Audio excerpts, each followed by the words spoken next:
We see Jonathan in the hospital and he wakes up. He had a heart attack and tells him not to worry. Clark feels guilty. The doctor said he had a healthy heart, but he believes that due to the powers Jor-El gave him, it damaged his health. As they're driving back home, two cars suddenly speed in front of them, and it's a racing tournament. Clark arrives and sees Pete get out the car and win the race. The next day they're placing something green in the back trunk. Clark then arrives. The guy makes a joke about Clark's truck. Clark then tells Pete that he almost obliterated the truck. Pete's been for a few months with these guys racing and doesn't want Clark to tell anyone. Lana found an article of a guy called Chad Nash, which has Adam's picture on it, who died 5 months ago of a rare liver disease. But Adam tells her that she can't tell anyone and then begins bleeding from his eye. He then tells her it must be kept secret as his life depends on it. Chloe tells Lex that the contents of the vial she found in Adam's room contains unique cells resembling blood platelets. He was also visited twice a week by Dr. Tang at the hospital. She's a professor of biology at Metropolis University.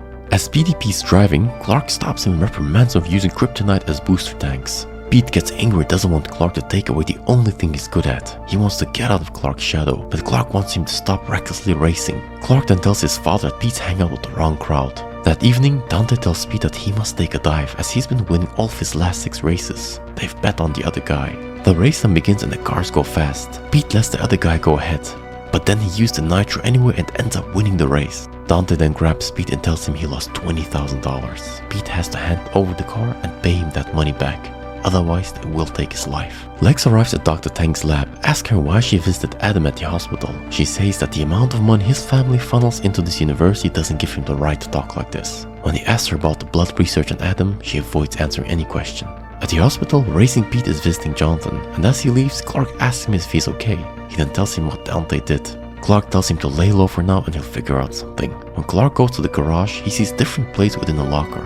Chloe finds out that the plates have been stolen. The sheriff then raids the garage, but afterwards she tells Clark that she didn't find the place he mentioned, but she has been keeping an eye on Dante but isn't too happy with Clark. At the barn, beaten Pete appears. Dante thought that he called the cops. Dante knew about it because he's a deputy in his pocket. Angry Pete tells him to just go get the $20,000, even if he has to slip on the red ring and break an ATM machine, as Dante has even threatened his family, but Clark doesn't want to break the law. Pete is extremely distressed and wants Clark to just get the money. Clark then goes to Lex and asks some money, but he refuses, so Clark sees his car keys and then decides to take Lex's Porsche. He wants Pete to race Dante, and if Dante wins, he gets the car, and the debt is settled. But if Pete wins, just the debt is settled. Clark will make sure Dante loses. When Pete's excited, Clark tells him that he shouldn't be as he had to lie and cheat for this. Clark overhears that Dante put an exploding device into Pete's car that will set off at 100 miles an hour. When Clark calls it off, he is weakened due to kryptonite. He's smacked over the head and then put in Pete's trunk.